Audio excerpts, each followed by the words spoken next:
Dadra Nagar Haveli landlocked है क्योंकि ये गुजरात और महाराष्ट्र के बीच में है। दमन से 35 किलोमीटर दूर है। पोर्चुगीज जो थे पहले दिन से, यानी जब वास्को ड गामा पहली बार कालीकट आए तब से वो केवल पोर्चुगीज सरकार को रिप्रेजेंट करते थे। पोर्चुगीज सरकार ने जब गोवा में अपना बेस बनाया और उसके बाद दमन में बनाया, दीव में बनाया, दादरा नगर हवेली को पेशवाओं से लिया और अपने उसमें मिलाया, तब उनके पार्लियामेंट का इस पे आधिपत्य था और इसलिए इस पार्लियामेंट ने एक कानून पास किया, Portugal is a multi continent multi location country. इसी कारण भारत अपनी फौज पोर्चुगीज टेरिटरी में नहीं भेज सकती थी। प्रभाकर सिनारे जी की बात करूं तो हाँ, वो आजाद गोमांतक दल के एक तरह से कमांडर थे, क्योंकि ये जो हमला हुआ दादरा नगर हवेली पे जो कुछ लोगों ने किया, उसके अंदर 3 गुट थे। एक गुट था पूना का जो आरएसएस से कनेक्टेड था, राष्ट्रीय स्वयंसेवक संघ से कनेक्टेड था। उनके नेता राजा भाऊ वाकणकर थे। उसमें बाबा साहेब पुरंदरे थे जो बाद में बहुत अच्छे हिस्टोरियन बने, उन्हें पद्म विभूषण भी मिला। एक फिल्मों में म्यूजिक डायरेक्टर थे सुधीर फड़के, जिनके करियर की तब शुरुआती हुई थी। इसके अलावा नाना काजरेकर, शांताराम वैद्य, ऐसे कुछ नाम थे जो इतिहास के पन्नों में आए ही नहीं, क्योंकि वो आए अपना काम कर चुपचाप वापस गुमनामी में खो गए। अंग्रेजों के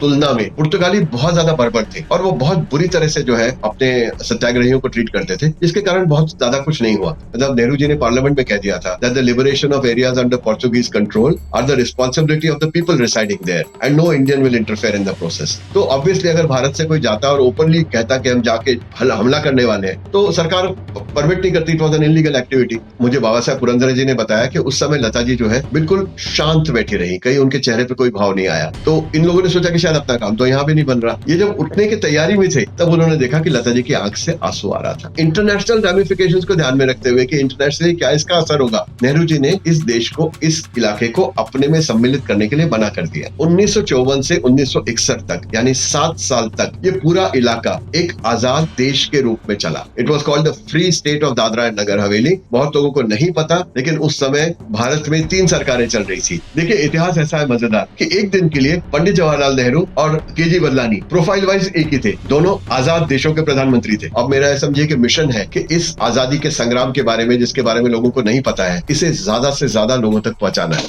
तो जितना मैं समझ पाया कि as a consequences of arrival of European powers और ब्रिटिश ईस्ट इंडिया कंपनी, तो पोर्टुगीज जो थे उनका इन्फ्लुएंस काफ़ी हद तक गोवा में, दमन में या दीव में काफ़ी हद तक था। लेकिन मैं जानना चाहता हूँ कि हमें नहीं पता कि हमें हिस्ट्री के बारे में नहीं पता कि दादरा और नागर हवेली की। मैं चाहता हूँ कि आप थोड़ा ना बेसिक ओवरव्यू दे दिया इसके बारे में, ताकि ताकि मैं आगे सवाल पूछ सकूँ इसके बारे में। मैं बताता हूँ। एक तो दादरा नगर हवेली है कहाँ, कितना बड़ा प्रदेश है।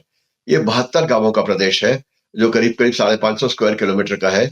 जिस समय भारत को आजादी मिली उस समय इसकी जो पॉपुलेशन, लोक संख्या थी, वो 20,000 के करीब थी। तो it is a small area. यह है गुजरात और महाराष्ट्र के बीच में।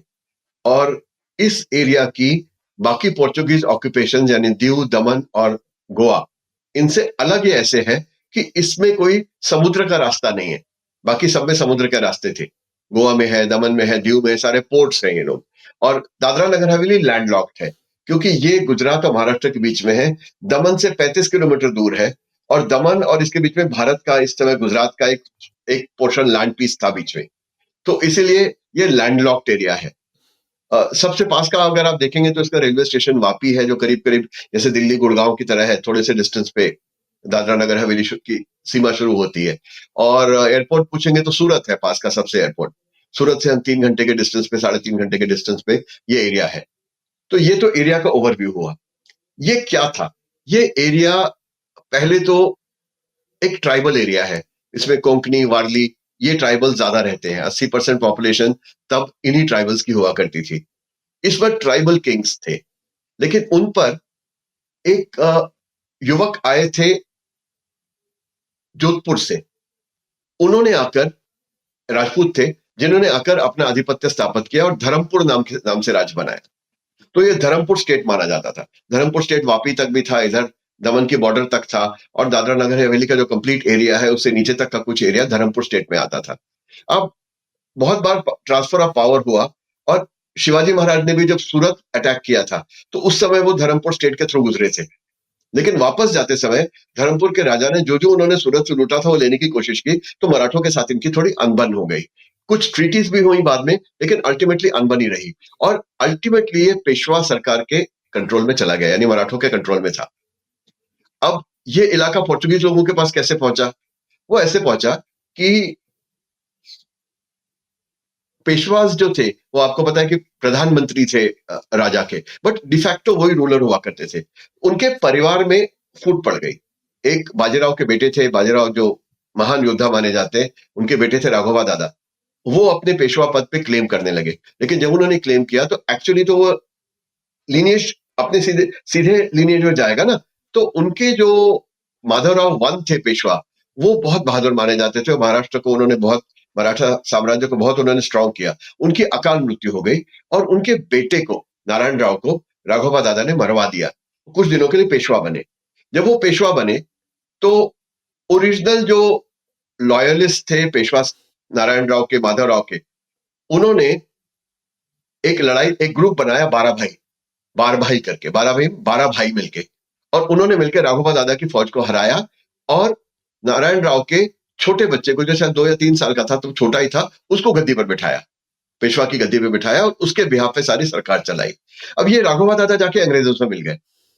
पहली एंग्लो मराठा वॉर हुई, जिसके अंदर मराठों ने अंग्रेजों को बहुत बुरी तरह से परास्त किया और राघोबा दादा वापस उनके पास आ गए। उनको वापस अंग्रेजों ने हैंड ओवर कर दिया। उनको, क्योंकि वो बाजीराव के बेटे थे और एक जमाने में पेशवा रह चुके थे, रिस्पेक्टेड एक वॉरियर थे, इसलिए उनको बहुत आजादी दे दी गई और उस आजादी का फायदा उठाते हुए वो भाग गए और जाके पुर्तगालियों से मिल गए।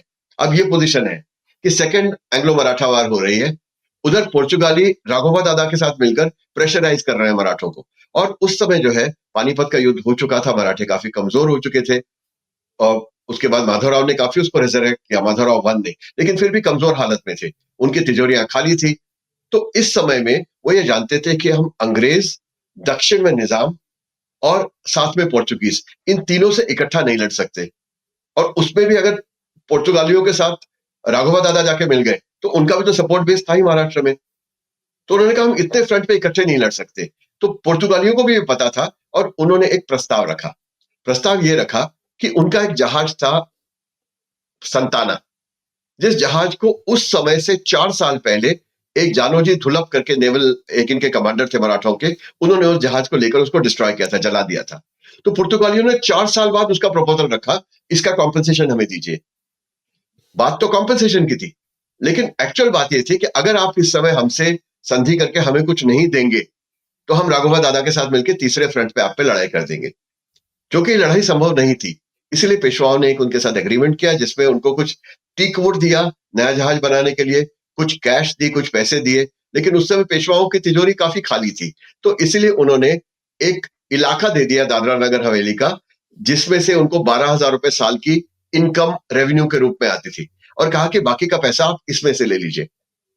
और वो उनको इलाका इनाम के रूप में नहीं दिया गया था, वो उनको दिया गया था रेवेन्यू कलेक्शन के लिए, कि यहां से आप रेवेन्यू इकट्ठा कर सकते हैं और उस रेवेन्यू को अपने पास आप रख सकते हैं, जिससे आपकी नुकसान भरपाई हो जाएगी और हमारी आपस में दोस्ती हो जाएगी। तो इस प्रकार से एक ट्रीटी हुई उनके बीच में, और उस ट्रीटी के आधार पर ये जो मराठों के आधिपत्य में प्रदेश था, ये सारा का सारा कोई 70 गांवों का अप्रोक्सीमेटली चला गया पुर्तगालियों के पास। और फिर राजा ऑफ धर्मपुर से उन्होंने बाकी के गांव खरीदे और पूरा 72-73 गांवों का प्रदेश जो है पुर्तगालियों के आधिपत्य में आ गया। ये 450 साल तक चला फिर उसके बाद। That is how the area actually happened. This is the overview of the situation कि क्यों वहां पर पुर्तगालियों का शासन हुआ कैसे। तो when we talk about our freedom struggle, जब भी हम बात करते हैं तो हमारे दिमाग में कई नाम याद आते हैं, जैसे भगत सिंह, सुखदेव, सुभाष चंद्र बोस और बहुत सारे नाम। But as per your book, तो उसमें ना एक करेक्टर था सिनरी, तो उसका काफ़ी एक मेजर रोल है। प्रभाकर सिन्हा। जी, जी। तो उसका काफ़ी एक मेजर रोल है in the liberation of Dadra and Nagar Haveli. तो मैं जानना चाहता हूँ कि इसके अलावा और कौन-कौन से ऐसे लोग थे जिनका कंट्रीब्यूशन था लिबरेशन में? और मैं जानना चाहता हूँ कि व्हाट वाज़ देयर माइंडसेट? उनका क्या माइंडसेट था? हाँ, मैं प्रभाकर सिन्हा जी की बात करूं तो हाँ, वो आजाद गोमांतक दल के एक तरह से कमांडर थे, क्योंकि ये जो हमला हुआ दादरा नगर हवेली पे जो कुछ लोगों ने किया, उसके अंदर 3 गुट थे। एक गुट था पूना का जो आरएसएस से कनेक्टेड था, राष्ट्रीय स्वयंसेवक संघ से कनेक्टेड था। उनके नेता राजाभाऊ वाकणकर थे, उसमें एक बाबा साहेब पुरंदरे थे जो बाद में बहुत अच्छे हिस्टोरियन बने, उन्हें पद्म विभूषण भी मिला। एक फिल्मों में म्यूजिक डायरेक्टर थे सुधीर फड़के, जिनके करियर की तब शुरुआती हुई थी। तो राजाभाऊ वाकणकर, सुधीर फड़के, बाबा साहेब पुरंदरे, इसके अलावा नाना काजरेकर, शांताराम वैद्य, ऐसे कुछ नाम थे जो इतिहास के पन्नों में आए ही नहीं, क्योंकि वो आए अपना काम कर चुपचाप वापस गुमनामी में खो गए। उन्होंने कभी कोशिश नहीं की कि अपने नाम को प्रोजेक्ट करें और अपने को बड़ा दिखाने की कोशिश करें। हालांकि बाकियों के लिए मैं ये नहीं कह रहा कि बाकियों ने किए, सबके कार्य अपने अपनी जगह महान थे, लेकिन इन लोगों ने बिल्कुल अपने कार्य को बाहर कहीं निकलने नहीं दिया और इनको किसी ने कवर नहीं किया। तो ये तो थे। दूसरा ग्रुप था आजाद गोमांतक दल।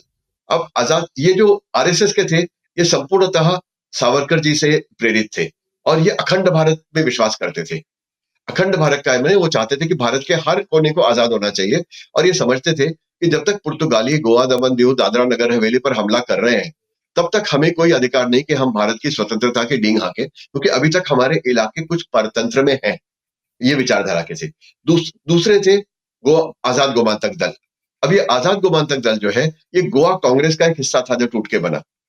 गोवा कांग्रेस जैसे भारतीय नेशनल कांग्रेस थी, उसी तरह गोवा कांग्रेस थी, जो सत्याग्रह और बाकी शांतिप्रिय तरीकों से गोवा में सरकार का पासा पलटने की कोशिश कर रही थी, जिसमें यशस्वी नहीं थे, क्योंकि अंग्रेजों के तुलना में पुर्तगाली बहुत ज्यादा बर्बर थे और वो बहुत बुरी तरह से जो है वो अपने सत्याग्रहियों को ट्रीट करते थे, जिसके कारण बहुत ज्यादा कुछ नहीं हुआ। तो प्रभाकर सिनारी जो थे, ये 14 साल के थे, एक लैंडेड फैमिली से थे।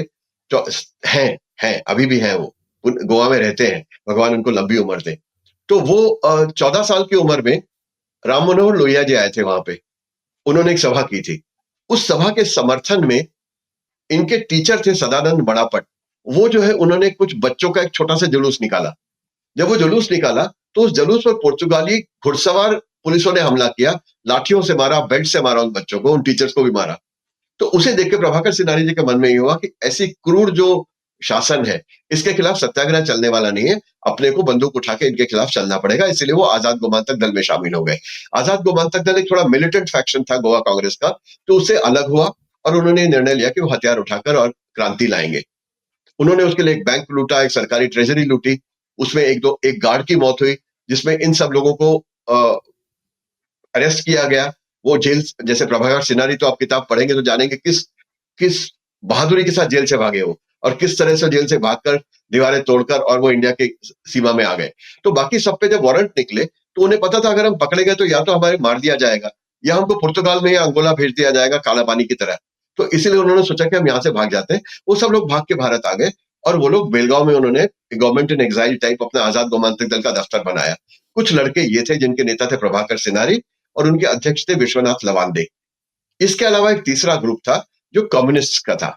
गोदावरी बाई परोलेकर एक कम्युनिस्ट नेता थी, जिन्होंने वर्लियों के संघर्ष में, इवन इंडिपेंडेंस से पहले, महाराष्ट्र की बॉर्डर्स के अंदर जो वर्ली ट्राइबल्स थे, उनका जो एक्सप्लॉयटेशन होता था लैंडलॉर्ड्स द्वारा, उनके खिलाफ उनको ऑर्गेनाइज करने में और उनके खिलाफ उनका एक मोर्चा बनाने में बहुत बड़ा योगदान दिया था। तो तीसरा ग्रुप ये था। ये तीन ग्रुप थे जिनके ये नेता थे सारे के सारे।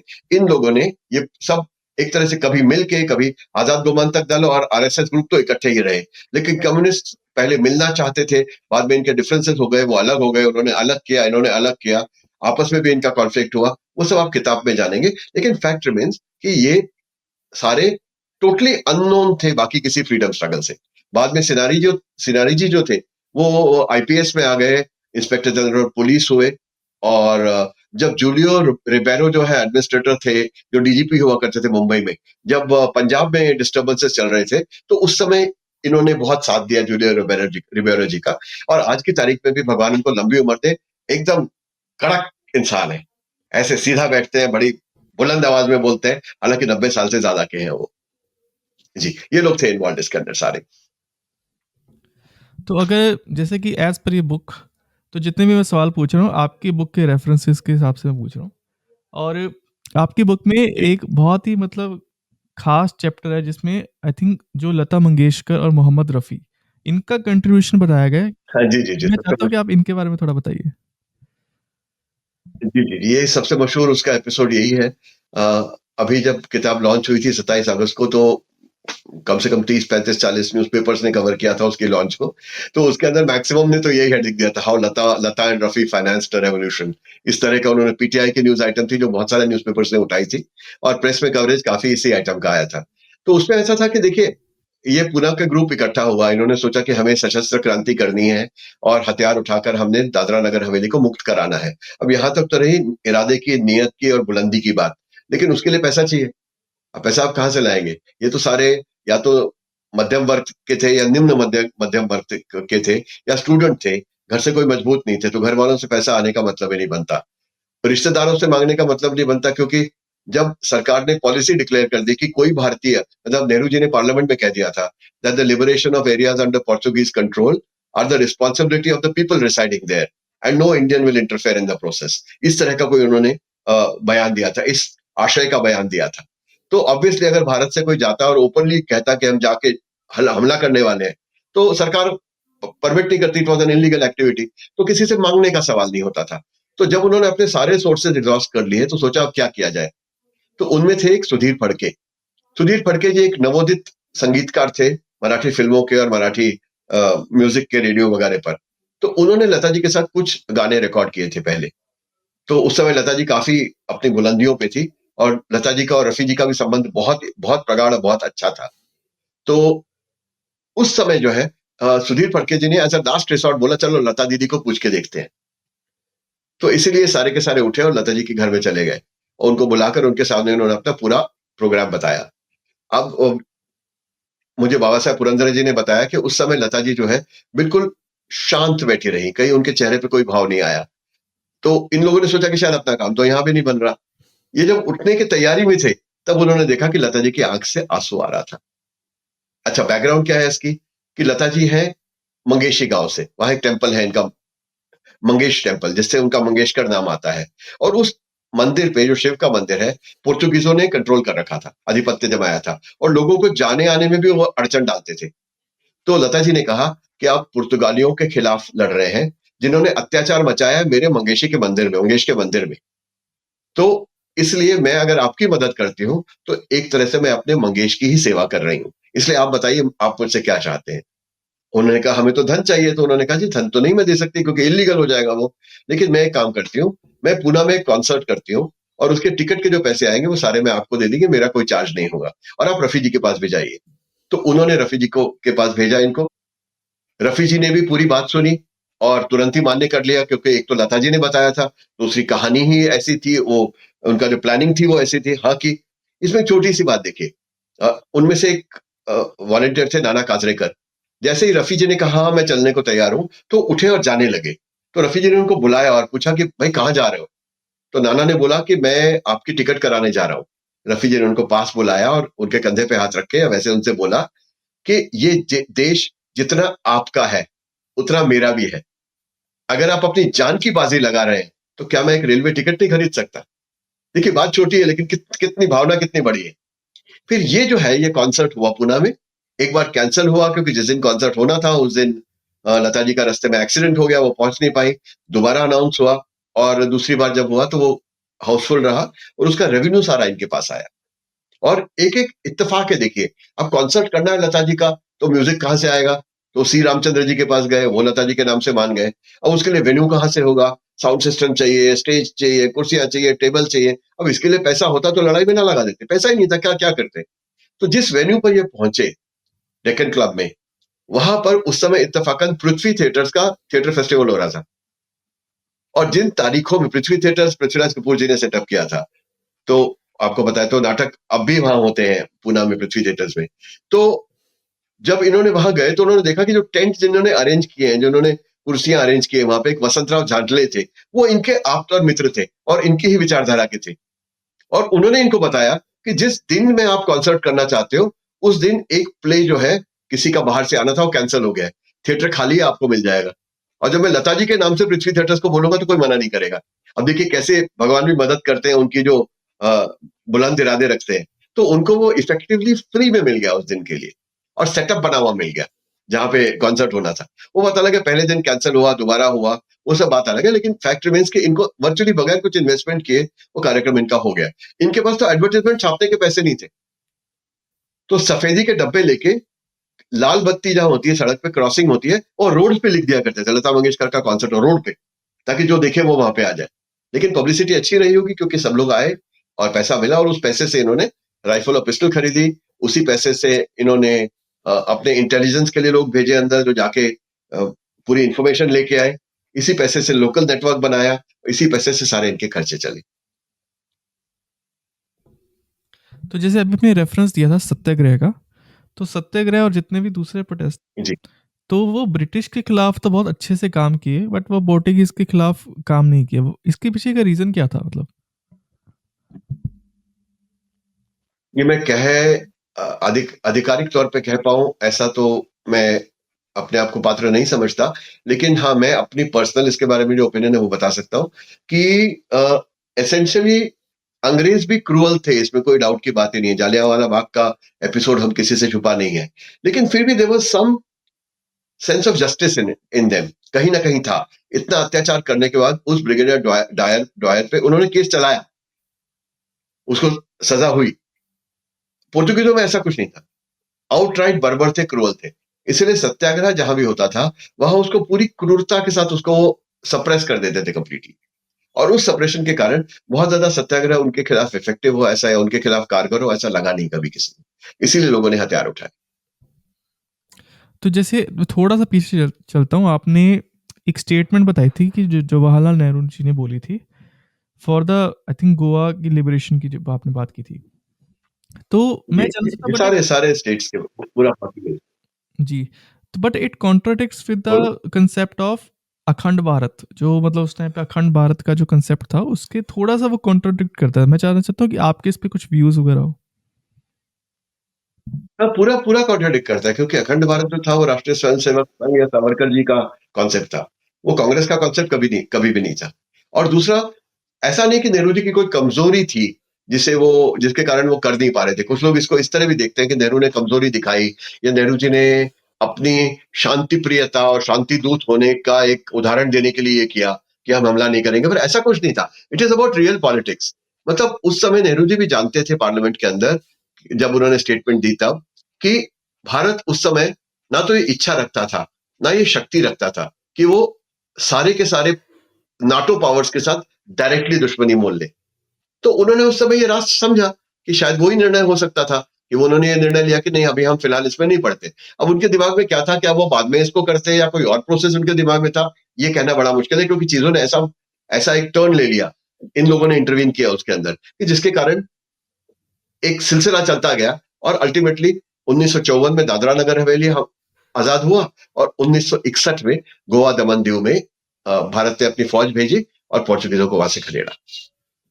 लेकिन मैं बहुत महत्वपूर्ण बात बोलना चाहूंगा कि अगर इन बच्चों ने इन 72 गांव का प्रदेश आजाद नहीं कराया होता, तो जो घटनाक्रम चला, जिसके अंदर नेहरू जी 1947 से लेकर 54 तक फौज नहीं भेज सकते थे पोर्टुगीज टेरिटरियों में, उनके कानून के कारण, कि उन्होंने कहा था we are a multi continent multi location country, उस कारण नहीं भेज पा रहे थे। तो वो संभव हुआ कि हम आर्मी भेज पाए।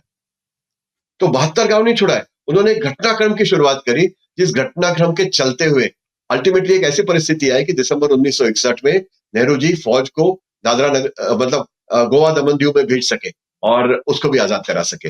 वो घटनाक्रम ना होता तो शायद हो सकता है आज भी पुर्तगाली वहां पर राज कर रहे होते। मैं नहीं कह सकता इस बारे में।